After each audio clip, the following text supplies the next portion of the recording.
Olá, bem-vindos às conversas EIM 25 anos. Hoje temos um novo convidado, chama-se Carlos Cunha. Ele é empresário com atuação em vários setores, desde a imobiliária à agricultura, e com ele vamos falar sobre os últimos 25 anos de Angola, começando, obviamente, por saber para si, nesses últimos 25 anos, quais são os destaques do país?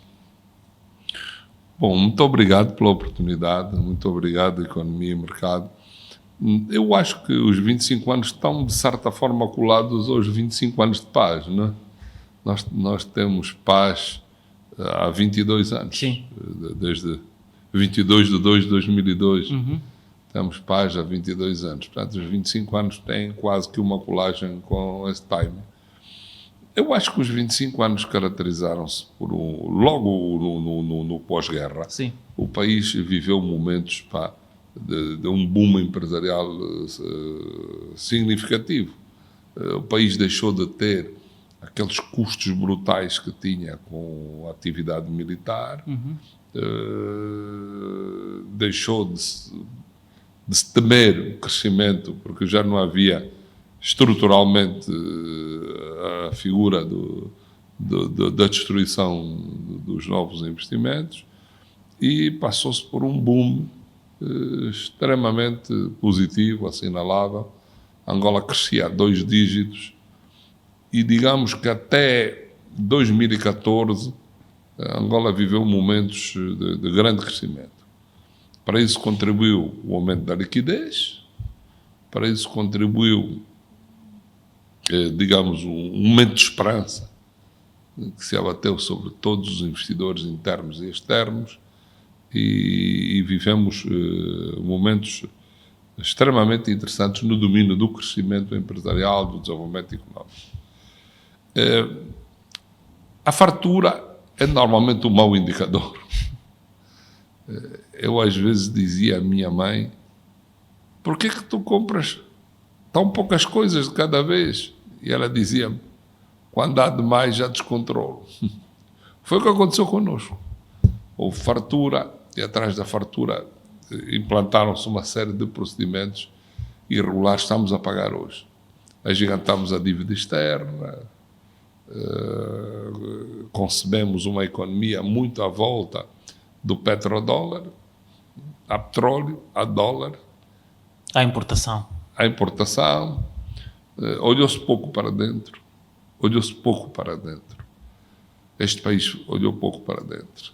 Falava-se da agricultura como chavão político, mas em termos práticos pouco se fazia. Vamos produzir milho. Não, mas enquanto há um milho não há, vamos importar milho. Vamos produzir arroz. Não, mas enquanto o arroz já não há, vamos importar arroz. E à custa desta insegurança, desta falta de convicção, nós convertemos Angola num país. Angola come do barco.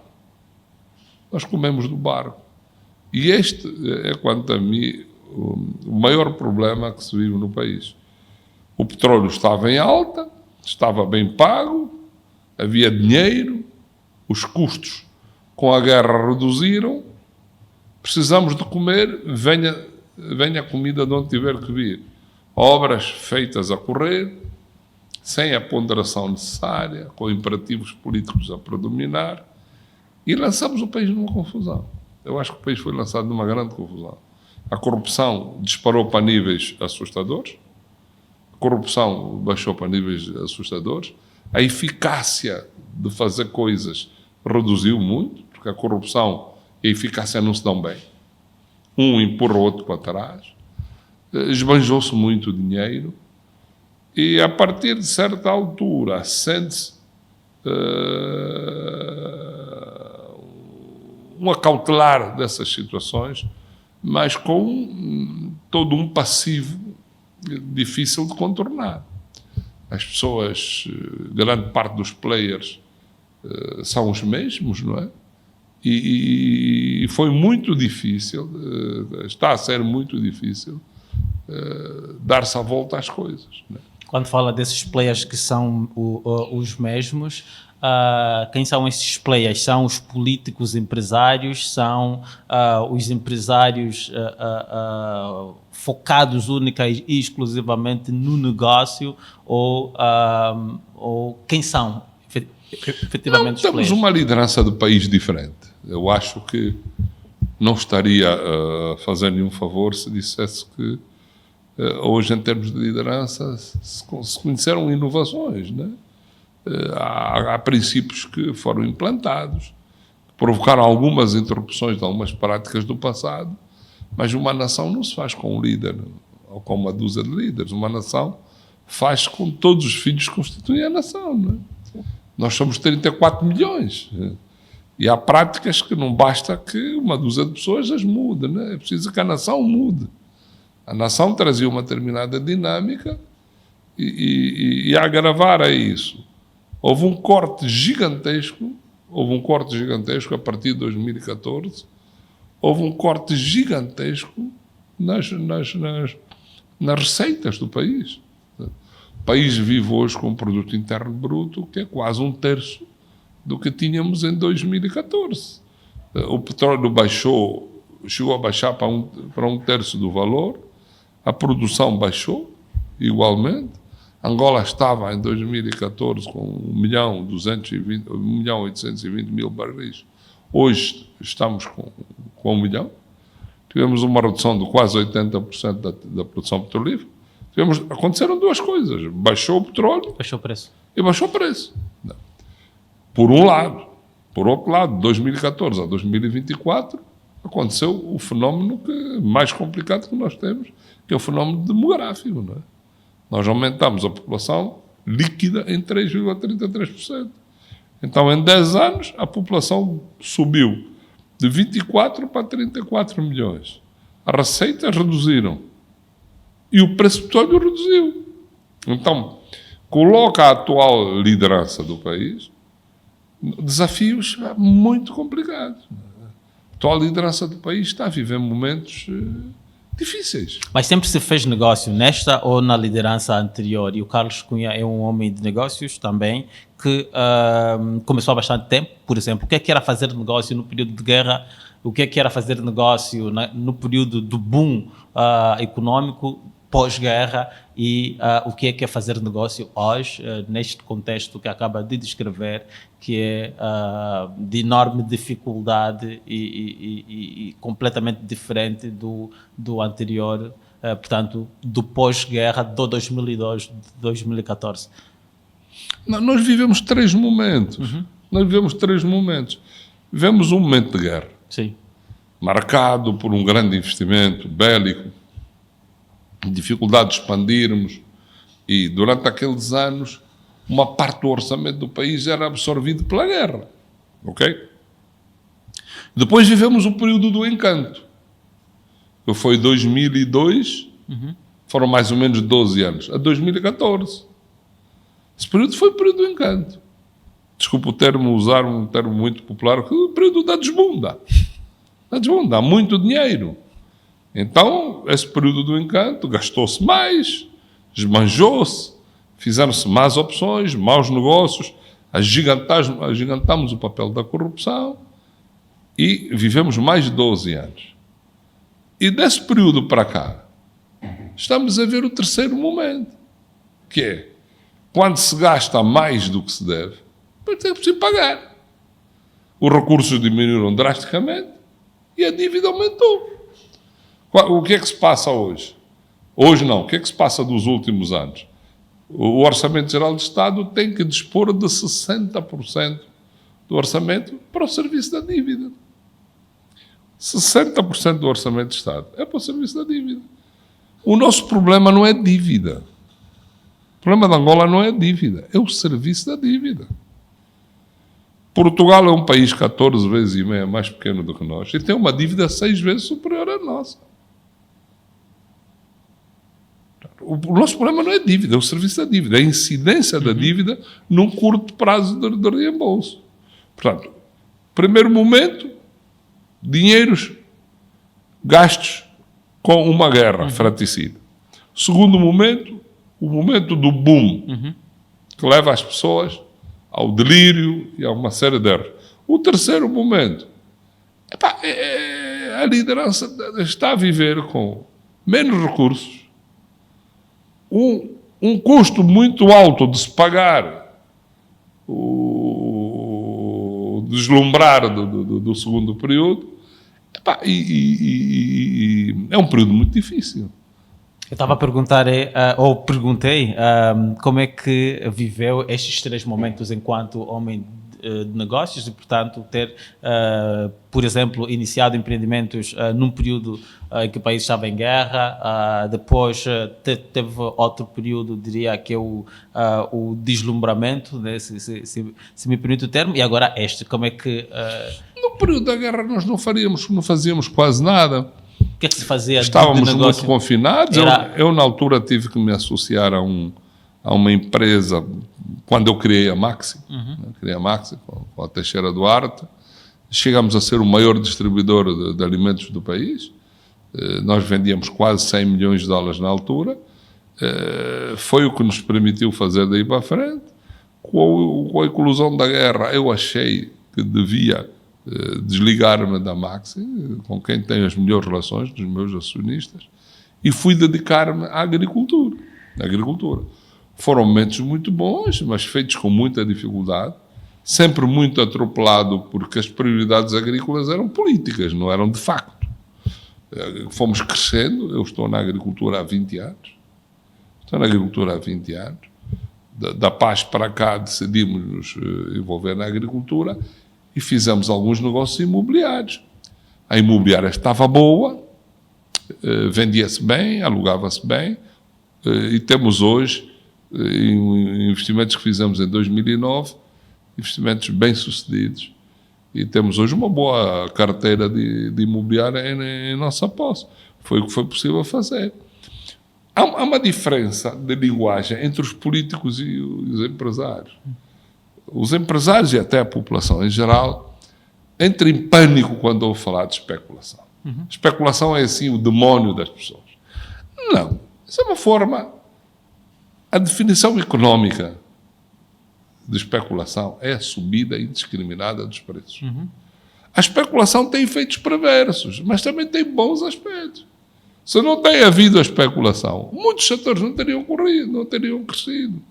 Foi a especulação que fez com que este país tivesse crescido bastante na rede hoteleira. Foi a especulação que fez com que a rede de distribuição tivesse aumentado. Foi a especulação que fez com que os edifícios fossem construídos. Portanto, a especulação tem efeitos nefastos, provoca uma dureza de custo de vida às pessoas, mas também tem efeitos económicos positivos, porque é a custa dela que se alavanca a economia. Portanto, se diversifica a oferta. A oferta. O empresário vai para onde o lucro mais determinar. Veja o que está acontecendo na agricultura neste momento. Houve uma altura que toda a gente começou a fazer cereais. Milho, feijão, por aí fora. Depois começaram a diversificar para a fruta. Depois deram conta da complexidade. Hoje, a grande aposta já é o café. Hoje toda a gente está a derivar para o café. Porque o café atingiu os melhores preços do mercado internacional e todos nós nos estamos a direcionar para o também café. Já a produzir café, então? Não estou a produzir, mas, ou seja, ainda não estou a colher, mas estou a fazer 2 fazendas de grande referência de café. Daqui a pouco vamos falar sobre agricultura, mas estávamos a falar aqui sobre esses 3 períodos que Angola viveu nos últimos 25 anos, e falava aqui sobre os efeitos bons e maus da especulação. Sim. Eu acho que a especulação, gerada por esse período de muita injeção de dinheiro no mercado, provocou algum desenvolvimento. Não é? Um desenvolvimento um pouco espontâneo, sem planos diretores, sem programas muito rigorosos, mas provocou uma visão um bocado artificial das coisas. As pessoas sentiam-se felizes, viajavam para todo o mundo, via dólares por tudo que era canto e tal. Mas quem tem leite sem ter cabras, a algum lado vai buscar, não é? Foi um período de alucinação, de grandes ilusões, não sustentados, que se está a pagar agora. E o que é que estamos a pagar, a propósito? Temos uma dívida externa altíssima, com um serviço de dívida complicado, com taxas de juro altas e com poucos recursos para... O elevado índice de pobreza, ou pelo menos o facto de hoje ser muito mais visível nas ruas, comparativamente a 5, 6 anos, tem também a ver com isso? Com certeza. Então significa que... Desculpe, Angola é uma família. Angola é uma família. Se a família tinha um determinado rendimento e passou a ter outro, os filhos têm que viver com mais dificuldade. Analisar uma nação ou analisar uma família é igual. Como é que se pode fazer mais com pouco? Eu penso, veja bem, eu não gosto muito de me envolver aí no criticismo, na crítica pela crítica, porque nós às vezes atacamos muito o mensageiro e não vemos a mensagem. As coisas estão mal porque a culpa é do João ou do Miguel. Eu acho que às vezes nos dispersamos um bocado com isso. Nós devíamos olhar mais para a mensagem e menos para o mensageiro. Olhar mais para a mensagem e menos... Esta história da opção pelo petróleo é uma opção comodista, confortável. O petróleo está a dar, vamos todos viajar com bilhetes baratos, vamos todos comprar casas fora, vamos todos, como a gente diz, desbundar. Mas depois chega-se a um momento e não se consegue continuar. Porque a receita baixou, a população aumentou e nós não temos sustentabilidade nas nossas opções económicas. Não temos sustentabilidade. E isto é este volte-face. E nesse aspecto eu acho que se está a fazer um esforço. Este volte-face, você só o fará com medidas profundamente disruptivas. Estamos reduzir a despesa pública. Reduzir a despesa pública. O que é que você faz em casa quando começa a ter dificuldades de sobrevivência? Reduz o supérfluo. Ok? Pá, em vez de comer lagosta toda... Esta é uma das medidas para nós fazermos mais com menos. Temos de fazer mais. Primeiro, reduzir a despesa pública. Sim. Vamos analisar em que é que nós estamos a gastar mais dinheiro supérfluo. Cortar a despesa pública. Tem que ser a primeira medida. Segundo, investir mais na produção. Direcionar o dinheiro para a produção. Nós temos que converter o nosso dinheiro em fêmea. O nosso dinheiro não pode ser macho. O nosso dinheiro tem que se transformar em dinheiro fêmea, dinheiro produtivo. Se eu colocar mais dinheiro na agricultura, se eu colocar mais dinheiro nas pescas, se eu colocar mais dinheiro na indústria, eu vou com uma determinada verba, provocar um aumento da verba. Assiste-se agora à discussão se vai aumentar o salário da função pública ou não. Mas vai-se aumentar o salário da função pública como? Porque injustamente estamos a pagar pouco? As coisas não podem funcionar assim. Todos nós sabemos que o funcionário público está a ganhar pouco e tem que ganhar melhor. Todos nós sabemos que os nossos empregados deviam ganhar melhor. Todos nós sabemos. Mas para darmos a volta às coisas, tem que ser de forma sustentada. Se não se arrecadam os impostos que deviam, se não se arrecadam os impostos, o Estado vive de impostos. Se não se arrecadam os impostos, se não se aumenta a produção, se não havendo aumento da produção, não há empregos. Nós temos que fazer empresas com maior facilidade. Quantos mais empresas, mais empreendimentos, quantos mais empreendimentos. Eu começaria por aí, né? Sendo que se não houver empresas que produzam, que pagam salários, não há impostos, não é? Sim, mas calma, mas isso também é uma retórica que não é verdadeira a 100%. Okay. E eu vou-lhe falar de 3 casos. 3 casos. Nós estamos a controlar bem o mar. Talvez a segunda ou terceira maior receita de Angola deve ser as pescas. Mas quem controla o mar? Nós temos que controlar melhor o mar. Angola, quando quis, controlou as alfândegas. Angola arrecadava 60 milhões de dólares de impostos alfandegários e quando introduziram a Crown Agency, a empresa inglesa, Angola saiu de 60 milhões para 1.000 milhões de dólares. Então foi um bom negócio. 5 anos depois a alfândega foi-se embora, foi criada a AGT, os angolanos são bem remunerados e o processo continua. Por que não fazemos o mesmo no mar?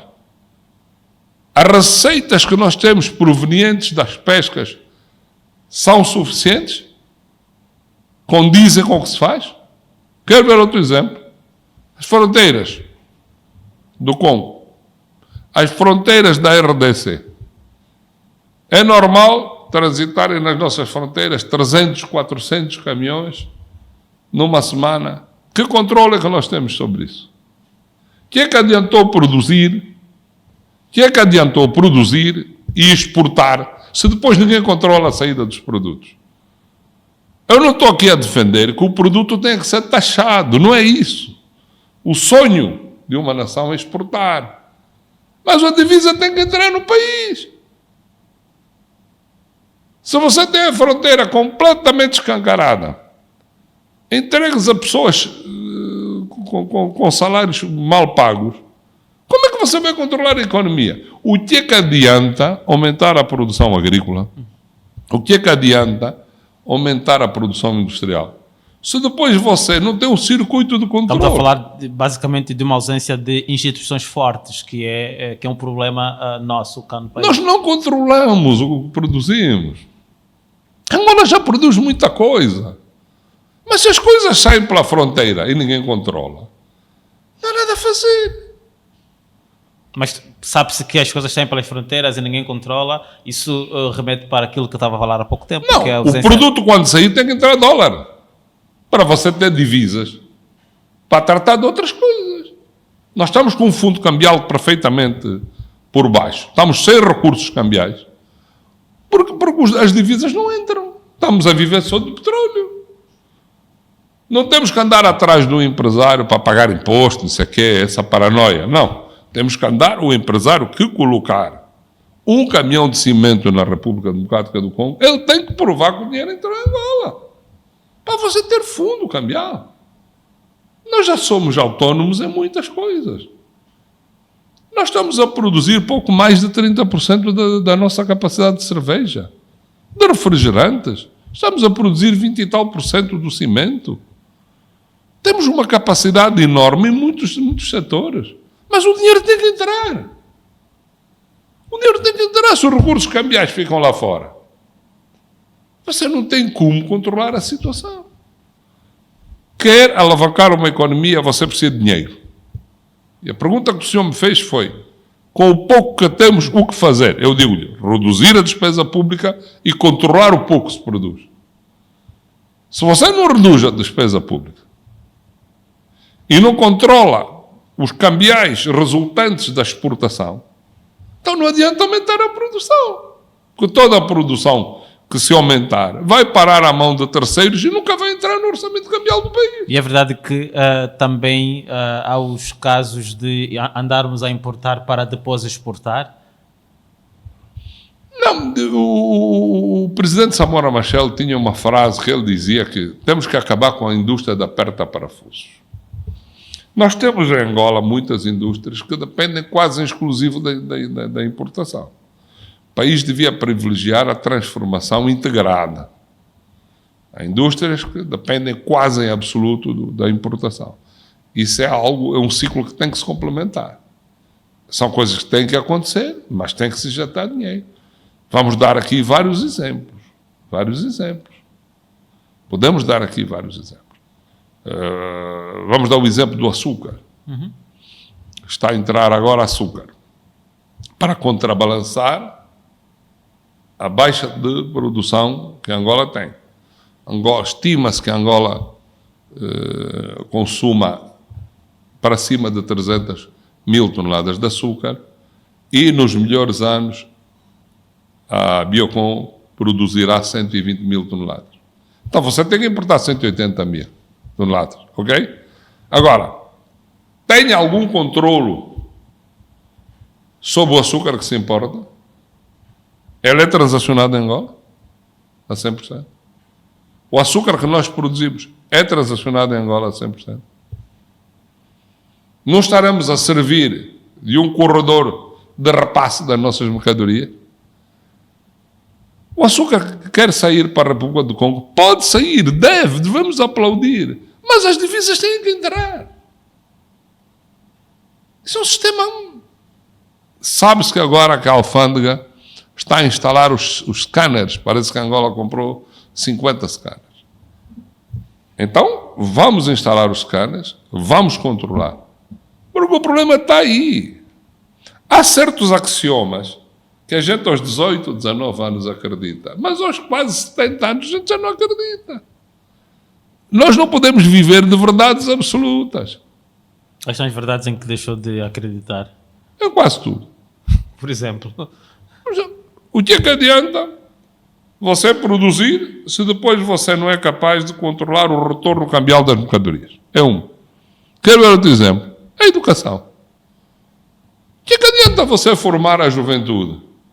Dar-lhes uma capacidade técnica se depois o mérito não o vai acompanhar para o resto da vida? Se ele fica sujeito a outros critérios que não é o mérito. A juventude, quando se está a formar, tecnicamente, eles têm que ter uma garantia mínima que a vida os vai promover em função do mérito. Se você cria outros critérios para promover pessoas, então para que formar os jovens? O jovem não acredita no mérito. Não, o mérito não é o fator determinante da promoção dos jovens. O mérito tem que ser o fator determinante da promoção dos jovens. E não tem sido assim, pelo que está a dizer? Não. Nem estou a inventar nada. O mérito não é o critério essencial para um jovem ter sucesso na vida. O que é que tem acontecido? Há outros critérios. Na nossa realidade. A militância, há outras coisas que não fazem parte da vida de um jovem humilde que quer vencer na vida. E quando nós éramos jovens dizíamos, não, hoje Angola não tem quadros, amanhã vai ter e vai crescer. Isso não é verdade. Porque se a par da formação técnica, nós não valorizamos as pessoas pelo mérito. Mas isso remete-nos para a eventual constituição de um aparelho governativo ou de lideranças, eventualmente sem o devido mérito. Não, eu acho que isso é um problema dos políticos. As nações têm que ter a sua velocidade, independentemente do que os políticos possam fazer. A nação tem que dizer. E mais, eu estou convencido, não me deixo enganar facilmente, estou convencido que hoje é cada vez menos assim. Há certos setores onde já se assiste a uma predominância no mérito. Mas é preciso que isto seja uma lei nacional. Isso seja nacional. Isso de que hoje produzimos pouco, amanhã vamos produzir mais. Com que finalidade? Você depois vai controlar. E se hoje temos poucos quadros, depois vamos formar. Com que finalidade? Você depois vai permitir a esse jovem que se formou a crescer pela sua mão, pelo seu mérito. Há muita coisa que nós na juventude acreditávamos e que hoje começamos a duvidar. Porque eu não estou a criticar ninguém, eu não estou a dirigir críticas a ninguém, até porque quando tenho que as fazer, tenho sítios para fazer. E faço-os sem qualquer pruridos. O que eu acho é que, cada vez mais, nós temos todos que nos tratarmos. Nós não estamos bem. Temos que nos tratar. Quais são as nossas doenças? Eu já citei aqui. Está bem, mas em relação à militância, como referiu, nós... E é empresário. Houve cá um período, inclusive, passou-se a chamar de acumulação primitiva de capital, que fez surgir aqui uma classe empresarial nacional, mas que não tinha, pelo menos com base naquilo que é o resultado de alguns dos investimentos que foram feitos, a experiência necessária para ter em mãos o volume de dinheiro que tiveram para empreender. E, portanto, para muitos casos, o que aconteceu foi o uso indevido desse capital. Como é que avalia esta... como é que avalia esta iniciativa e do ponto de vista de resultados efetivos que terá tido? Tentou-se criar uma elite empresarial por decreto. Os empresários não se criam por decreto. não é por você pegar num determinado indivíduo. O que se tentou fazer foi pegar na função pública, tirar quadros da função pública para fazer deles empresários. Sem a escada da vida. A vida tem uma escada. O único que nasce grande é o filho do elefante. Nós quisemos fazer muitos filhos de elefante. O indivíduo é tropa, vira dono de uma cadeia de distribuição. O indivíduo é funcionário público, vira dono não sei de quê. Uma nação não se faz assim. A vida empresarial não se faz por decreto. Ninguém nasce grande. Todos nós temos que crescer na vida. Temos que crescer as escadas por fases. Você está a querer saltar 20 degraus e depois parte a perna. Porque esses indivíduos que foram feitos empresários por decreto, com a velocidade com que foram constituídos, também se destruíram. Porque alguns de nós continuamos aqui e não conhecemos o caminho da PGR. Não conhecemos onde é que fica isso. Portanto, se você quer fazer uma nação por decreto, você quer fazer filho de elefante, né? Estamos a fazer filhos de elefantes. Não é isso. O único que nasce grande é o filho de elefante. Nós temos que crescer faseadamente. Hoje temos uma classe empresarial forte ou é uma classe empresarial ainda iniciante? Eu acho que o país hoje não é que tenha uma classe empresarial forte. O país hoje tem empresas mais autossustentadas. Talvez até menos. Mas as empresas hoje são mais autossustentadas. Uma coisa é um empresário ter uma empresa e crescer porque se financia na banca ou porque arranja parcerias. Isso é a via normal do crescimento empresarial. Outra coisa é você montar empresas com recursos do Orçamento Geral do Estado, com recursos da Sonagol, com recursos que você nem sabe de onde os vai buscar, e que de um momento para o outro você deixou de ser funcionário público e passou a ser dono de uma multinacional, passou a ser dono de uma mega empresa. Isto é que não pode acontecer. Eu dou-me a impressão que hoje isto é menos frequente. Isto é menos frequente. O que está a acontecer hoje no país é uma certa autossustentabilidade. As pessoas não brilham muito porque o poder de compra decaiu. Hoje, autossustentar um negócio é muito difícil. Porque há um baixo poder de compra, ocasionado pelas razões que já evocamos. E hoje, quem abrir um supermercado tem que se sujeitar às dificuldades que o mercado oferece. Quem abrir uma empresa de automóveis, a mesma coisa. Quem tiver uma empresa de transporte, o mercado está a reduzir, né? E a oferta não é a mesma. Não é a mesma. Mas eu penso que estamos um pouco diferenciados do tempo dos elefantes brancos. Estamos um pouco diferenciados de acordar, deitar-se funcionário e acordar milionário. Estamos um pouco mais distantes desta fase. Eu sinto os empresários cada vez mais desafiados a fazer coisas. Sinto os empresários cada vez mais à procura da sua autossustentação.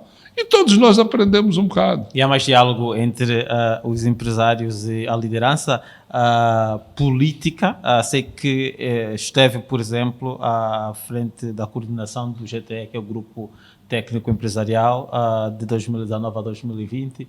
Esse grupo técnico, pelo menos de acordo com informação pública, conseguiu, junto da liderança, que algumas medidas fossem tomadas. Qual é que é a sua opinião sobre o diálogo entre estes dois atores, portanto, os políticos e os empresários? Não, o GTE nasceu em princípios de 2018 e mantém-se até hoje. É claro que a dinâmica começa a não ser a mesma, porque os assuntos candentes, já em quantidade, já não são tão grandes. Mas o GTE é uma plataforma empresarial que lidera que lidera as maiores associações empresariais de Angola. Eu tenho o ingrato papel de ser o coordenador. Por que ingrato?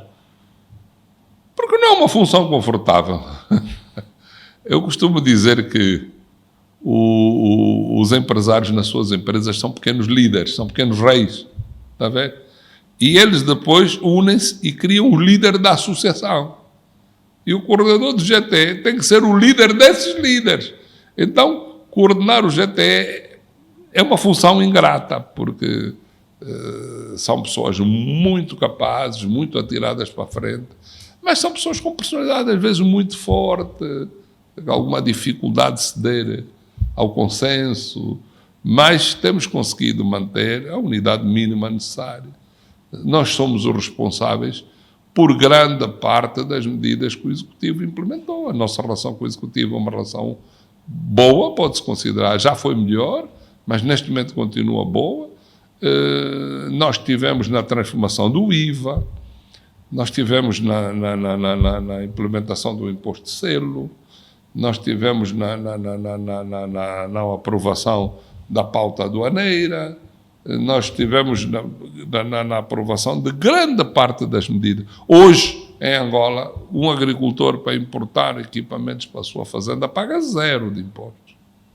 Paga IVA, paga handling, mas não paga impostos. Tudo isso, o imposto industrial é um 30%. Hoje o imposto industrial são 10% para as fazendas. Todas essas transformações, eu ficaria aqui o dia inteiro a falar-vos disso. Todas as transformações tiveram o back-office do GTE e o bom relacionamento e interação com o Executivo. O Executivo acho que esteve muito bem nessas operações. Acho que nós também cumprimos minimamente o nosso papel e continuamos a cumprir. Neste momento temos 5 temas em agenda, por exemplo. Devem ser começados a negociar a próxima semana. Nós temos sempre temas em agenda. Quais é que são alguns desses temas que ainda estão por se resolver? Estamos a discutir neste momento a redução do handling portuário para permitir uma maior exportação do cimento de Angola, por exemplo. Estamos a discutir financiamentos para o setor do turismo. Estamos a discutir, ainda está em agenda, o nosso parecer sobre o salário mínimo nacional. Estamos a discutir questões relacionadas com o Simplifica, processo Simplifica. Estamos a discutir questões relacionadas com o ensino e a saúde. Nós tratamos do ensino e da saúde privada. Estamos a discutir questões relacionadas com as propinas escolares. Estamos a discutir questões relacionadas com a aplicação do IVA no sistema de saúde. Estamos a discutir algumas reformas relacionadas com as leis fiscais, o caso do ano zero e de outras leis que estão em aprovação. Tem havido uma relação pacífica. Não? Eu não ia estar aqui a enaltecer coisas, mas diria que tem havido uma relação pacífica. Falou há pouco tempo do turismo. Eu tinha guardado o turismo lá para frente, mas se calhar vou juntá-lo aqui já a essa nossa conversa. Está ligado ao turismo há muito tempo.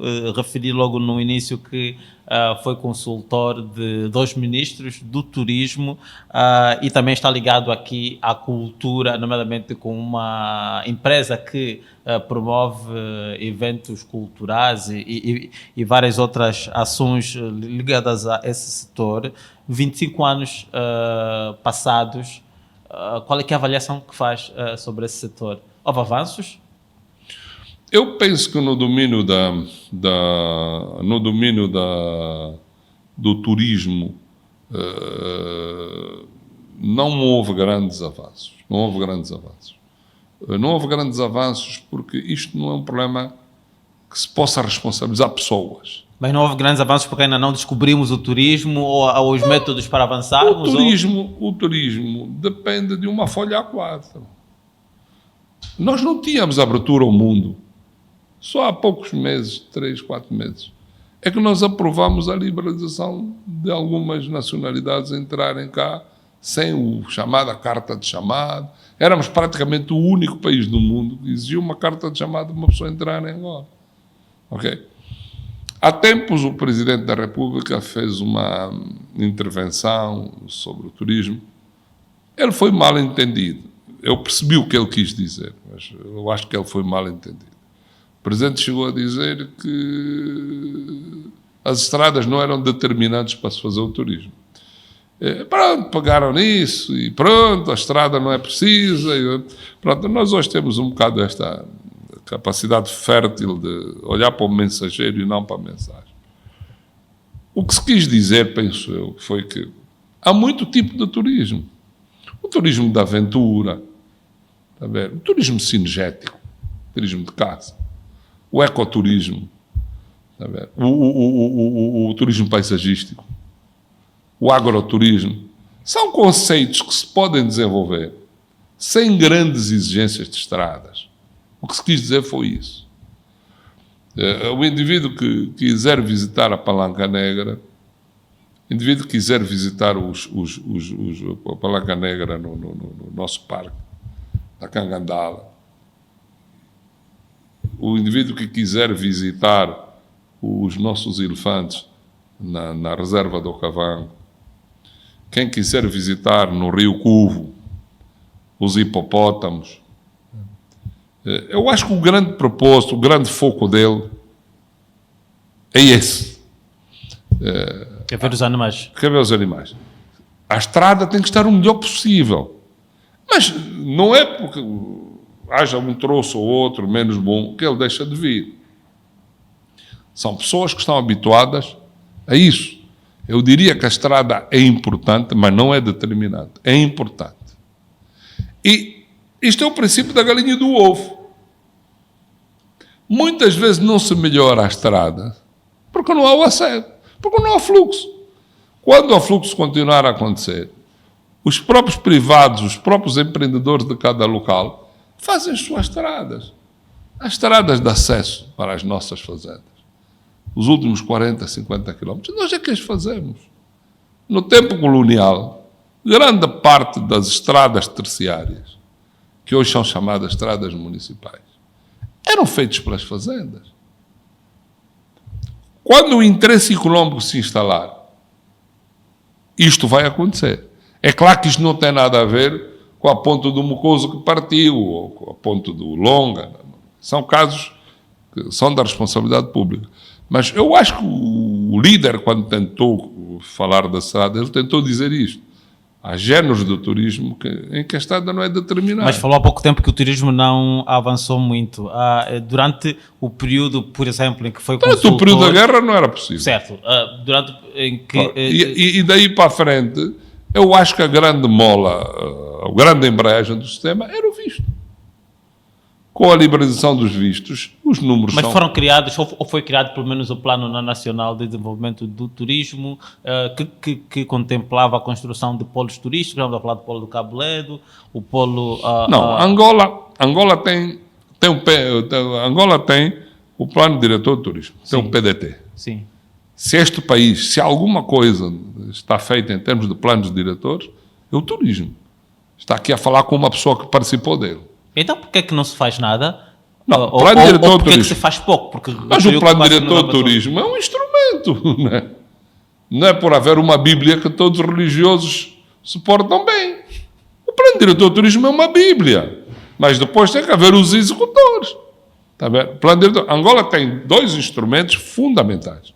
Tem o IRT, Inventário de Recursos Turísticos, onde estão feitos um levantamento de 5.870 recursos turísticos, atrações turísticas que Angola tem, e tem o Plano Diretor de Turismo, é o PDT. Angola tem isso. Poucos ministérios têm um plano diretor. O turismo tem. Mas o plano diretor não põe ninguém a trabalhar-se correto. O plano diretor dá linhas mestras. O plano diretor dá linhas mestras. Mas a execução, isto é tudo relacionado. Sem atividade não há execução. Agora abriu-se mais. Os números dos últimos meses provam evidência do maior fluxo de turistas em Angola. prova e evidência do maior número. Ainda é baixo. Mas não são turistas a fazer trânsito, o que se vê... Não. É o turismo da saudade, é um turismo rentável. Há turismo da saudade, há turismo cinegético, há pessoas a querer conhecer a Palanca Negra, pessoas à procura do hipopótamo. Veja que existe sobre o turismo uma ideia muito quadrada. Quando se fala do turismo, está-se a falar do turismo balnear. Está a ver? Turismo balnear. Muitos ingleses aqui na ilha a tomar banho e tal. Isso é uma coisa que se calhar não será nos próximos tempos. Há muito tipo de turismo que você Então, o que é que nós deveríamos... Sabe qual é o turismo mais rentável do mundo? Não. É o turismo de negócios. Então... Angola tem turismo de negócios. O turismo de negócios é o turismo mais rentável do mundo. Até há pouco tempo teve muito bom turismo de negócios. O turista de negócios gasta 8 vezes mais que um turista sazonal. Sabe qual é outro turismo que você pode potenciar? Turismo cinegético. Era exatamente essa a minha pergunta. Os animais. O que é que nós... Quer ver outro? O que é que nós devemos você vender? Pode potenciar? O que é que nós podemos vender de oferta turística para o mundo turismo ornitológico. E localmente? Angola é das maiores potências mundiais de turismo ornitológico. Nós temos pássaros que o mundo não tem. Os 27 pássaros endémicos que existem no mundo. O mundo tem 27 pássaros endémicos. Angola tem 18. Nós somos uma potência ornitológica no mundo. Agora, perante a nossa realidade, nós podemos. Palanca Negra, ornitologia, a Ilha do Longa, com a história das tartarugas, o Kavango Zambeze. O plano diretor está feito, mas há que potenciá-lo. Mas não se potencia isso com conversa, é preciso dinheiro. O turismo precisa de dinheiro. Você tem que ter dinheiro para impulsionar estas áreas, para fazer a promoção turística. Você tem que fazer a promoção turística. Angola tem que se tornar um país conhecido no mundo. Nós é que achamos que somos um país muito conhecido no mundo. A Angola turística não é conhecida. Temos que promovê-la. Promover uma nação turística custa milhões de dólares. Tem que se investir, tem que se promover, tem que se trazer pessoas, tem que se criar cadeias de low cost. Low cost. Nós somos avessos ao low cost. Nós somos avessos ao low cost.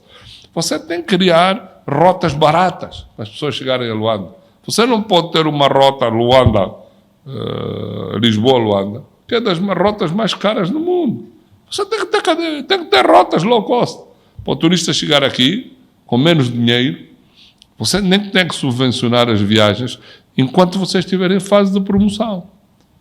Nós temos que fazer muito exercício. E este trabalho, não podemos estar aqui a vitimar pessoas. É um trabalho que tem que ser feito. E não acredito que um ano chegue para fazer isso. Sabe o que é que os moçambicanos fizeram com a música deles, por exemplo? Nós temos o Kuduro, está com grande sucesso no mundo. Temos o Semba.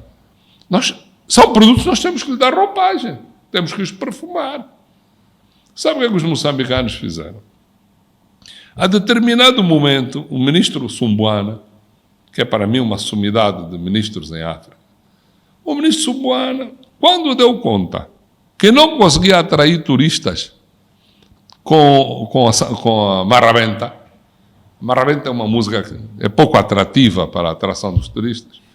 Eles foram buscar cantoras de ópera, foram buscar bons barítonos.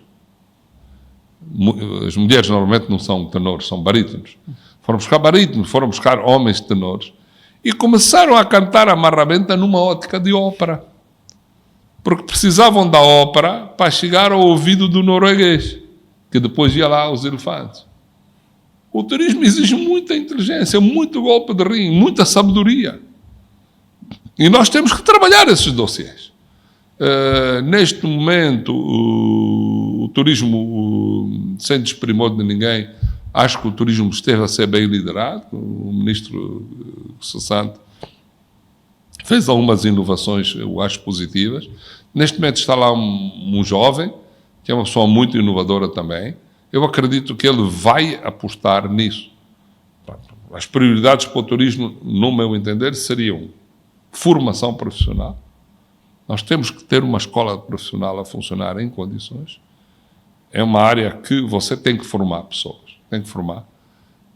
depois da formação profissional, temos que investir no marketing turístico de Angola e temos que apostar em cadeias low cost.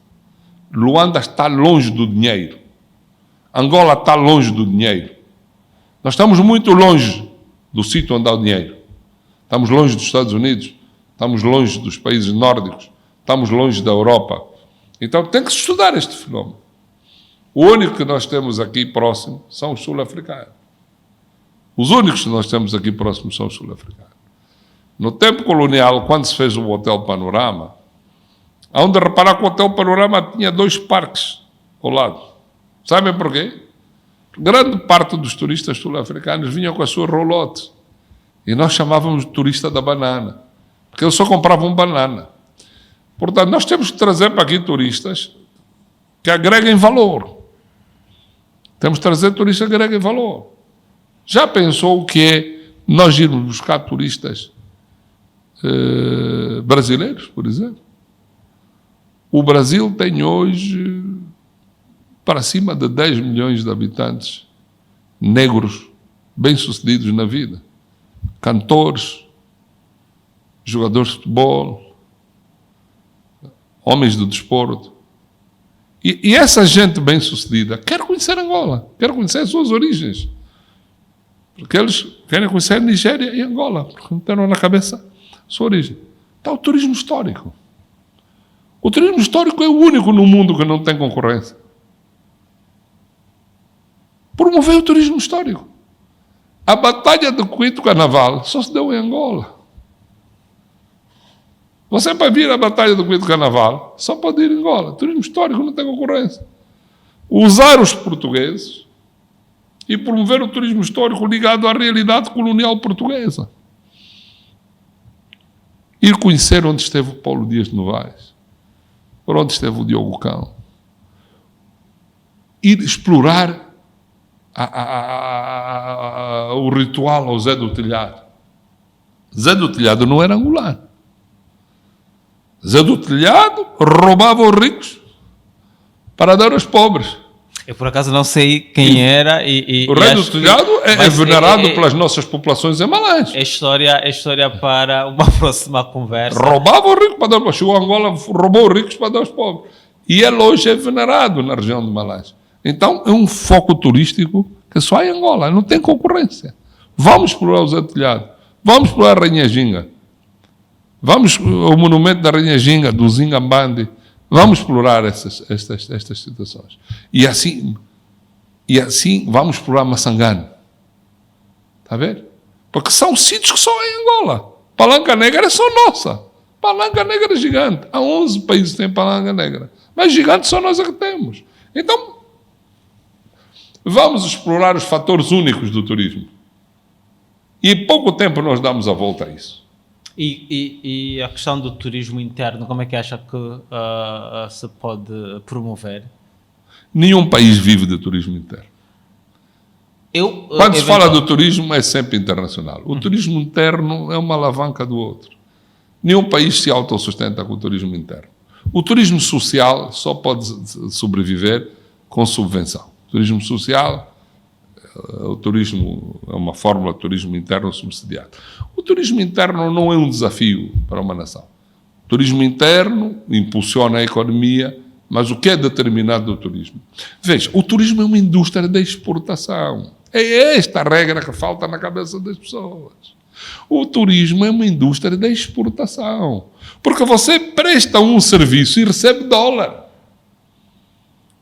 Você cá dentro está a exportar. O turismo é uma indústria da paz e da exportação. Você, quando está a fazer turismo, está a alcançar 2 objetivos: paz, diversão e exportação. Eu sirvo-te uma cerveja, tu és norueguês e pagas-me em dólares. Ok? Se o norueguês me paga em dólares, eu estou a exportar o meu serviço da cerveja.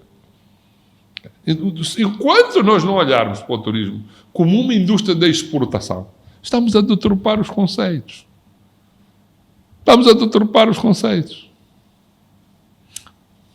Agricultura, ou seja, sobre o turismo há muito que se falar e acabou por deixar aqui algumas dicas ou alguns caminhos.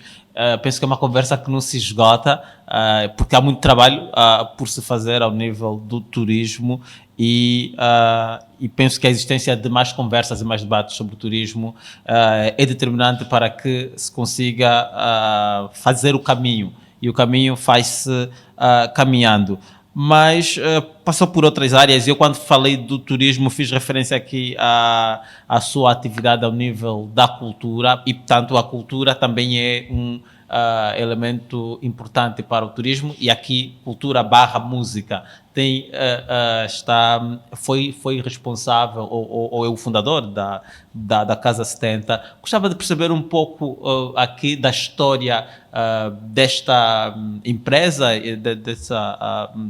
que criou e que, inclusive, em momentos determinantes do país, serviu, ou em momentos particulares do país, serviu de determinante do ponto de vista de coesão e de espaço para a promoção da cultura.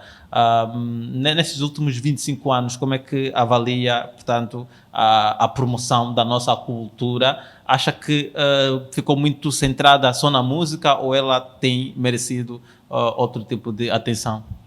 Eu ia dizer ao meu amigo Sebastião rigorosamente isso. Uhum.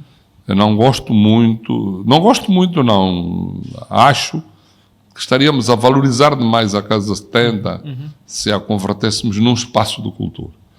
Eu preferia, humildemente, considerar que o nosso trabalho é um trabalho de promoção musical. Cultura é uma coisa mais abrangente. Né? Eu acho que no domínio da música, com o respeito por outros que também fizeram, no domínio da música, nós fizemos o nosso papel. E quando no princípio nós agendávamos muitas bandas estrangeiras em Angola, mais prioritariamente brasileiras, fomos mal compreendidos. Envolvidos estes 25 anos, a Casa 70 tem 25 anos, hoje as pessoas já nos entendem melhor. Foi esta chegada intensa de bandas internacionais, quer por nós como por outros, com o devido respeito, que fez com que os nossos tivessem que subir. A nossa música aqui há 20 anos quase nem era ouvida nas rádios. Espetáculos musicais já estavam quase em desuso. E hoje, a forte presença de bandas estrangeiras fez com que muitos angolanos tivessem crescido. Mas mesmo assim, nós realizamos muito mais artistas nacionais que estrangeiros. Teve um grande impacto, alguns artistas trouxemos a Angola, mas esse papel nós cumprimos com continuidade, com estabilidade. Não há um incidente em 25 anos criado pela Casa 70. Só uma curiosidade, porquê do nome Casa 70? Porque é o número 70 da rua. Porque é o número 70. Tão simples. Se fosse um lugar antes, era a Casa 69. Certo, mas estávamos aqui a falar então sobre o papel que que a Casa teve, que a Casa 70 teve, mas também como é que a própria música e depois de forma mais abrangente a cultura evoluiu e ganhou espaço do ponto de vista... Ganhou espaço em termos competitivos. Os artistas... Uns conseguiram um bom lugar naquele palco, outros não, disputaram, mas eu acho que o resultado foi extremamente positivo. 25 anos depois da nossa... É o único negócio que só nos dá prejuízo. Nós nunca ganhamos dinheiro na Casa 70. Todos os anos fechamos com prejuízo. Portanto, eu costumo dizer que nós somos dos maiores promotores da música angolana. Porque é uma casa que só nos dá prejuízo. Por quê? Raramente um espetáculo dá lucro. Porque não é possível. Não é possível. Nós não temos patrocínios de ninguém. Tivemos, ao longo de 25 anos, tivemos 5 ou 6 patrocínios. Não somos patrocinados. O som é caro. As luzes são caras. Para se trazer artistas de fora, os bilhetes de passagem são caríssimos. Preciso ver que uma banda conceituada precisa sempre, no mínimo, de 2 lugares de primeira classe, uns 4 ou 5 de executiva e o resto económico. Há shows em que as viagens são quase do preço dos cachês. Os hotéis são caros. Conseguimos, às vezes, algumas reduções, mas não é significativo. Vocês próprios, na publicidade, não nos fazem preços especiais. Não conseguimos divulgar. Ultimamente, a divulgação da Casa 70 é mais feita pelo WhatsApp do que outra coisa, porque se metermos uma promoção a sério, então agiganta mais o nosso prejuízo. Aquela casa, aquilo é um negócio que o grupo assume como um negócio necessário. Sim. Mas não queremos defraudar os nossos clientes. E o mantemos assim, vamos continuar a fazer espetáculos e esperar que um dia o mercado nos compense. O showbiz no país, nos últimos 25 anos, pelos vistos, a Casa 70 está a dizer que só tem prejuízos, mas aquilo que vamos percebendo é que há quem esteja a ganhar alguma coisa ao nível do showbiz. E, portanto, dê-me um exemplo. Os exemplos que eu conheço são a nossa concorrência é quase toda subsidiada. Dê-me um exemplo em Angola. Mas então por que a Casa 70 não se subsidia? Eu diria, é um pouco a dinâmica do mercado, não é? Você acha que nós já não fizemos o máximo esforço? O resultado é 0. A Casa 70, não falo de Casa 70, mostra-me casas de espetáculo no mundo. Poucas casas de espetáculo no mundo são privadas. Você tem um Scala e o Canecão no Brasil. Mas você tem o Scala e o Canecão num país que tem 200 milhões de habitantes. E uma classe média e uma classe alta significativas. Você tem em Portugal, mostra-me uma casa de espetáculos rentável em Portugal. Qual? O Coliseu? O Coliseu em Portugal é do Estado. E você, para ir lá cantar, paga. Qual é a rentabilidade do Coliseu? Lucro ou prejuízo, o Estado está por trás. Você vai ao Casino Estoril? Sim, o Casino Estoril sobrevive porque tem as receitas do jogo. E os portugueses criaram os casinos ligados ao espetáculo para o dinheiro do casino subvencionar o espetáculo. Cuidado, isto é um assunto sério. Mostre-me um país no mundo, mostre-me um país. Diga-me assim, na Inglaterra, em França, eu conheço as casas de espetáculo. E a música e a cultura de forma abrangente esta foi uma das... portanto, fiz várias perguntas ao mesmo tempo, mas uma das perguntas tinha exatamente a ver com isso, que era perceber aqui o papel que pode desempenhar nessa importância que o turismo deverá ganhar. Portanto, a Casa 70 tem uma área exposicional da música. Eu preferia não falar de cultura. Mas eu nem falo só da Casa 70. A Casa 70 é uma casa exposicional. É uma exposição, uma feira. Sim. É uma exposição da música. Eu falo da cultura de uma forma abrangente. Hoje, cantar é uma atividade cultural. Sim. Mas eu prefiro e acha não. Que nós temos prefiro não falar nesse tempo para não cair na arrogância, né? Na presunção. Tá bem, então vamos passá-lo, mas o que eu gostava, só para perceber, o que eu gostava de ouvir de si era até que ponto é que o nosso produto música é suficientemente atrativo para o turista internacional. Portanto, Com certeza que sim. A música angolana está cada vez mais valorizada. Hoje já há quem viva desse negócio da dança, principalmente. A dança, o samba, o kuduro, estão muito internacionalizados. Eu acredito que se possa fazer aqui uma junção do estilo dança com o estilo de... Para mim, o kuduro é dança acrobática, não é? E o samba hoje está-se a internacionalizar. Nós temos excelentes cantores de samba. Eu não queria citar aqui ninguém para não privilegiar ninguém em relação a ninguém. E os angolanos têm uma capacidade nata de fazer música. Os angolanos são muito... A gente às vezes a brincar diz que o moçambicano trabalha, o cabo-verdiano faz música e o angolano dança. Portanto, a música é uma coisa muito ligada à nossa cultura, à nossa forma de estar, não é? A nossa forma de estar de formas... Eu estou convencido que nós temos aqui um nicho no mercado potencial para oferecer ao turista. Mas venham os turistas. Venham os turistas. Eles ainda não chegaram. E como é que eles virão? Ou como é que os vamos atrair? Não, isto é um período de namoro. Isto é um período de namoro de Angola com o mundo. Nós temos que provar às pessoas que somos um país seguro. Temos que provar às pessoas que somos um país relativamente seguro. Temos que provar às pessoas que somos um país de brandos costumes. Temos que provar às pessoas que temos uma boa gastronomia. Temos que provar às pessoas que temos oferta interessante. Que temos muitas coisas boas para eles verem. Palanca Negra, tartarugas, ornitologia, elefantes.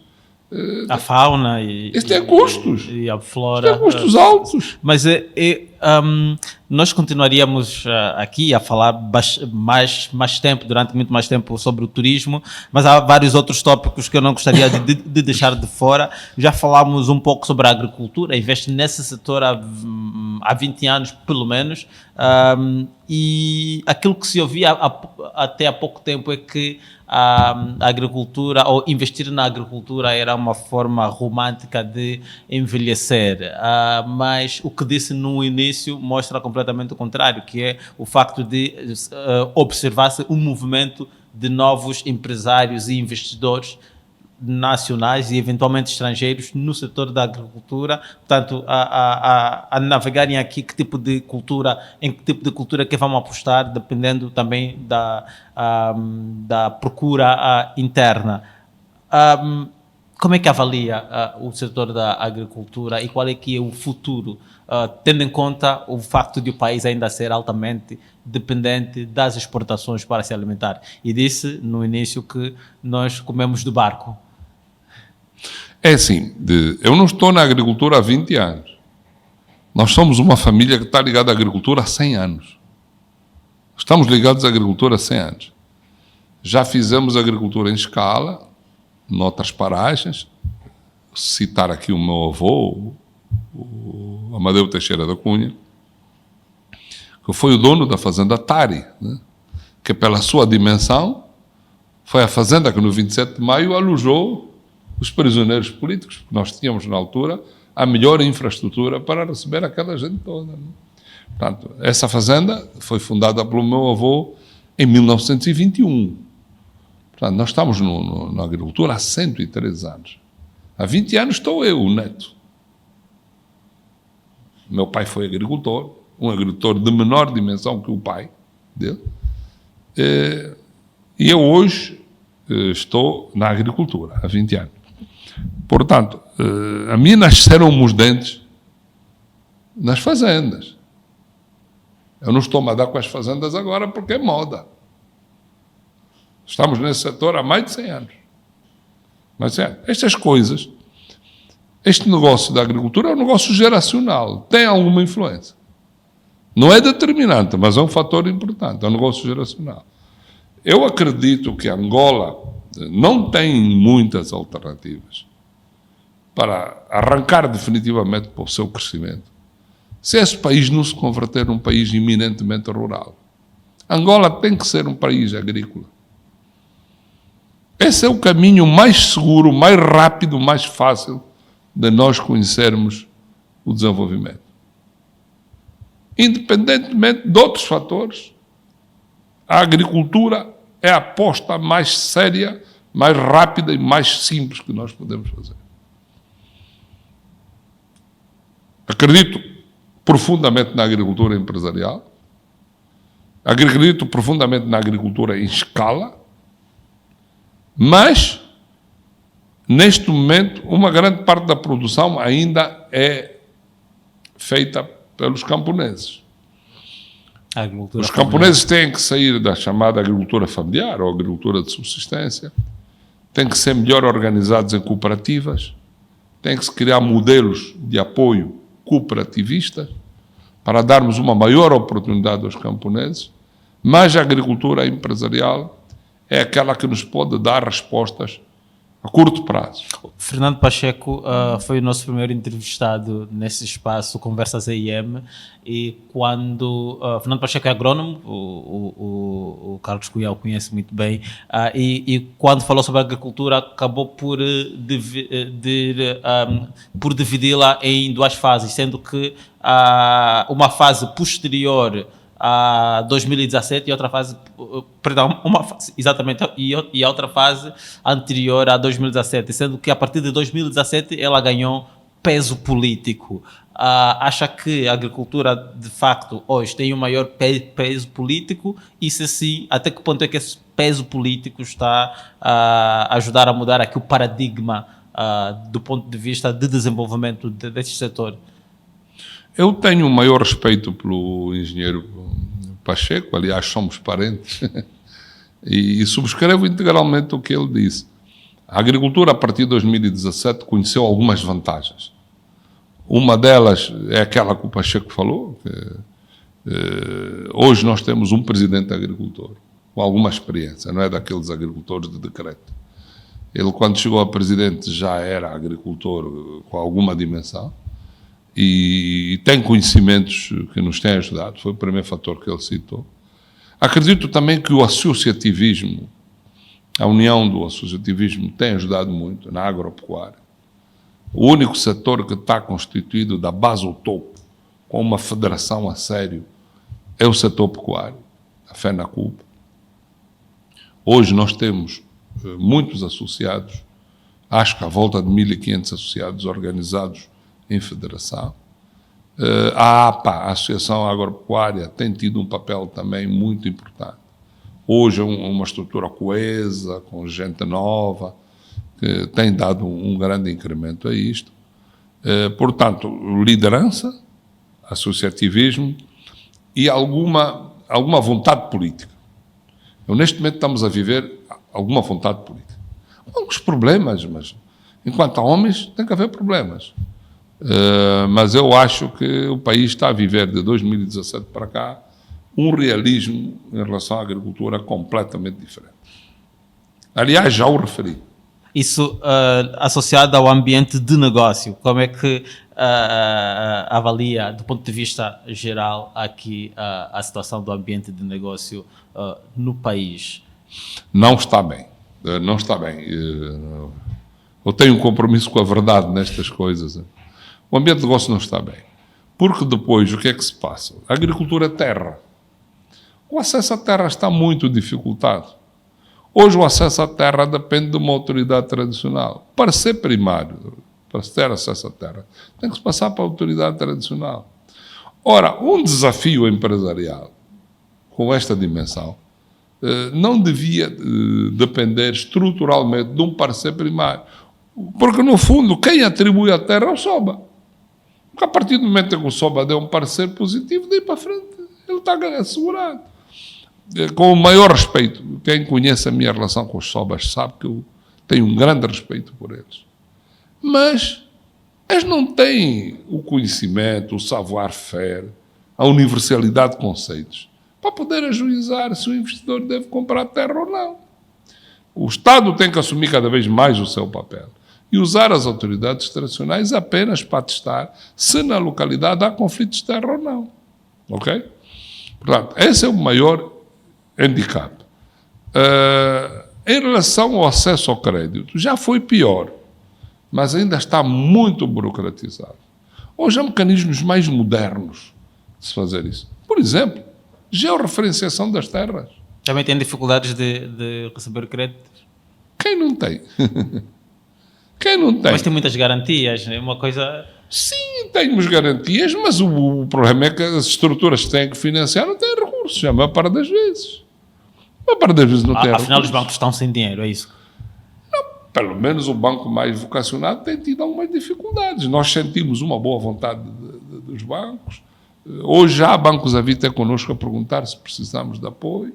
É uma postura que eu nunca vi, depois de tanto sofrimento, mas os recursos continuam a ser poucos, continuam a ser escassos. Os recursos continuam a ser escassos. Vamos ver, nós A partir do próximo ano vamos estar mais debruçados sobre a exportação.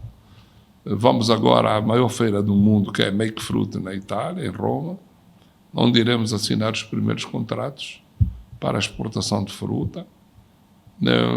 Dentro das frutas, queremos agigantar mais o abacate, com a espécie Hass, e estamos a pensar seriamente também em exportar a manga e exportar o maracujá em polpa, predominantemente em polpa. Portanto, vai ser a nossa linha de força a partir do próximo ano. E a partir daí, eventualmente, as ofertas de crédito poderão crescer. Vamos ver se assim acontece. Não, mas eu não falei neste assunto como um handicap. Eu acho que, à medida que as empresas vão tendo património, vão crescendo, vão tendo produções, vão tendo faturações, acho que esse problema não tem... Tornam-se muito mais apetecíveis. Para os pequenos e médios agricultores, eu reconheço que ainda é gigante o processo. É muito difícil eles chegarem ao crédito, não é? Porque não há nenhuma postura de financiar startups. Existe essa condicionante do FADA, com o FGC, com o Fundo de Garantia e Crédito. Tem funcionado para alguns casos, mas não está massificado. Mas nós também temos que fazer o nosso trabalho. As empresas têm que se organizar cada vez mais. Uma empresa tem que ter contabilidade em dia, tem que estar em conformidade com o fisco, tem que ter escrituras feitas, números de contribuinte. Há todo um conjunto de pressupostos, licenças de exploração agrícola, há todo um conjunto de pressupostos que nós temos que ajudar a classe a organizar-se. Há muitas pessoas a falarem de dificuldades de acesso ao crédito, mas depois, quando se pega na documentação para tentar ajudar, as condições não existem. Já para falar há pouco tempo sobre a formação dos jovens, referiu aqui algumas das suas descrenças atuais, ou pelo menos algumas verdades em que já não acredita, mas eu gostava que pudesse recuar 25 anos na nossa história, na história do país, para falar um pouco sobre os passos que a educação e a saúde fizeram e até que ponto é que nós, de facto, atingimos os objetivos que eram necessários para que pudéssemos corresponder aqui, por um lado, a necessidade de uma maior educação dos angolanos e por outro lado, uma melhor oferta dos serviços de saúde. Sim, eu no campo da educação gostava que se fizesse aqui um separador. Uhum. O país devia ter duas velocidades, o meio rural e o meio urbano. Eu não acredito, mas não acredito mesmo, que o Estado sozinho consiga assegurar a educação no meio rural. Porque o Estado português nunca o fez. O Estado português nunca o fez e tinha mais organização que nós temos hoje. O meio rural, nós devíamos partilhar o esforço no meio rural, quer no domínio da educação, como no domínio da saúde. Quem garantia grande parte da formação do meio rural eram as igrejas. Maioritariamente a Igreja Católica. Hoje, ir controlar uma escola a 100 km de distância do município. A maior parte das administrações nem meios têm para se deslocar. Nem estão obrigados a tal. As escolas estão completamente abandonadas. Algumas escolas não têm professores. Não têm professores. Quando têm professores, não têm material escolar. Você vai aos armazéns, guardam o material escolar, estão abarrotados de material que não se distribui.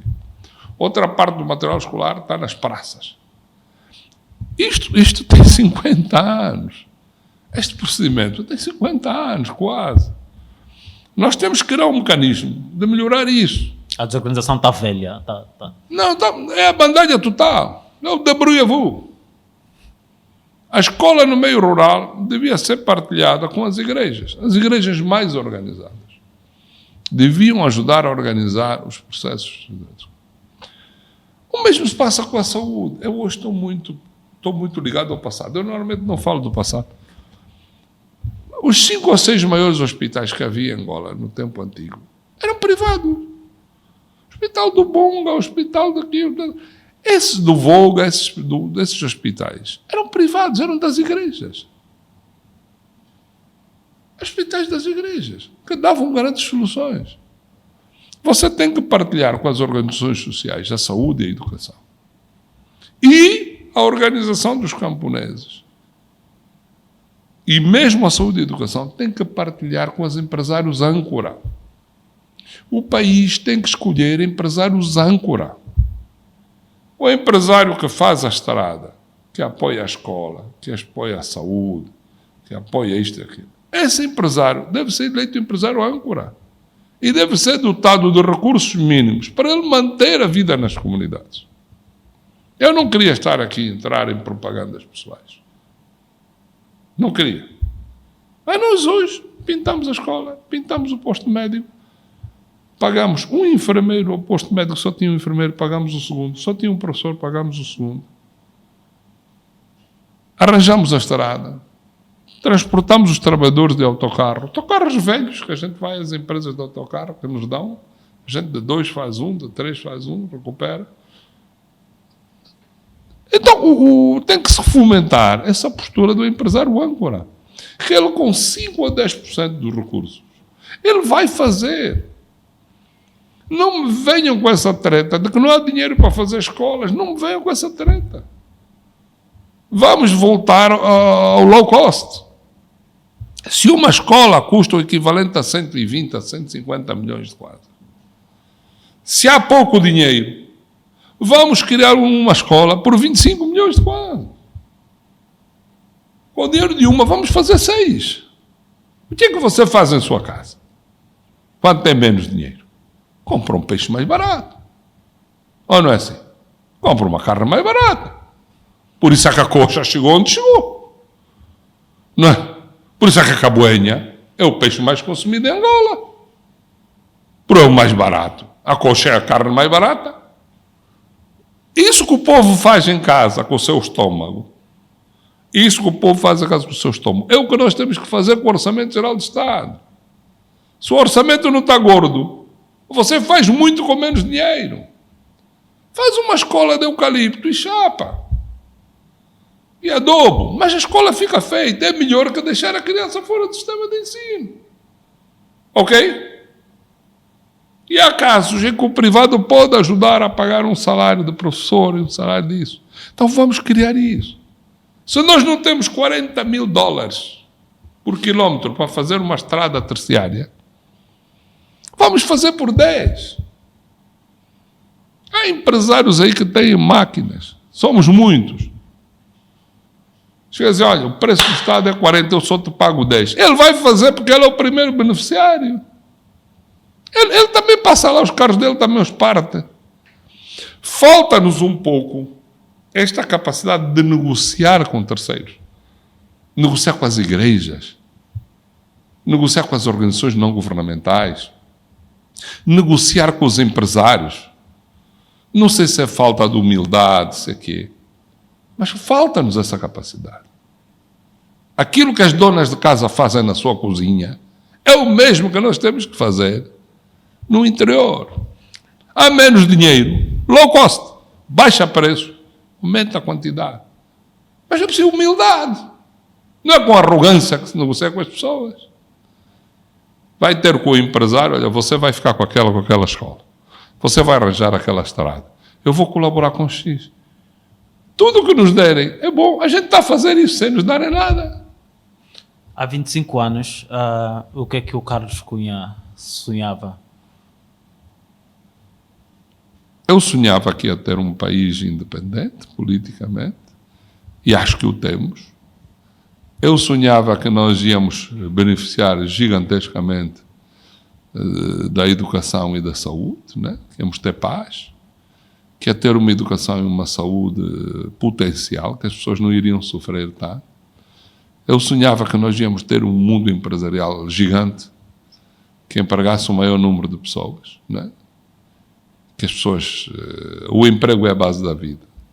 O homem empregado é o início do seu bem-estar. E eu acho que este é o ponto de partida do caos que nós vivemos. Nós temos poucas empresas. Temos poucos empregos. Pagamos poucos impostos. Os impostos, Angola tem, para a sua ideia, Angola tem à volta de 240 mil empresas inscritas. 240 mil empresas inscritas. No último ano, o número de empresários que pagou o imposto não chegou a 20 mil. No IVA. Portanto, são cerca de 8% de empresas que contribuem regularmente para o fisco. Pelo que disse, muito dos seus sonhos ainda estão por se realizar. Os sonhos de há 25 anos. Sim, mas fizemos muitas coisas. Fizemos muitas coisas. Eu não faço parte da lista de pessimistas deste país. E quais são os sonhos que continuam a alimentar? Eu continuo a alimentar o sonho de aumentarmos o mundo empresarial, aumentarmos o mundo do emprego, agigantarmos a arrecadação fiscal para o Estado ter dinheiro para fazer face às suas necessidades. A administração pública, nós temos que ter uma... E ao nível pessoal, o que é que sonha? A nível pessoal, já não posso sonhar muito. Estou há 2 anos dos 70 anos. Acho que tenho, neste momento, 3 fazendas de que me orgulho muito. Tenho uma fazenda com cerca de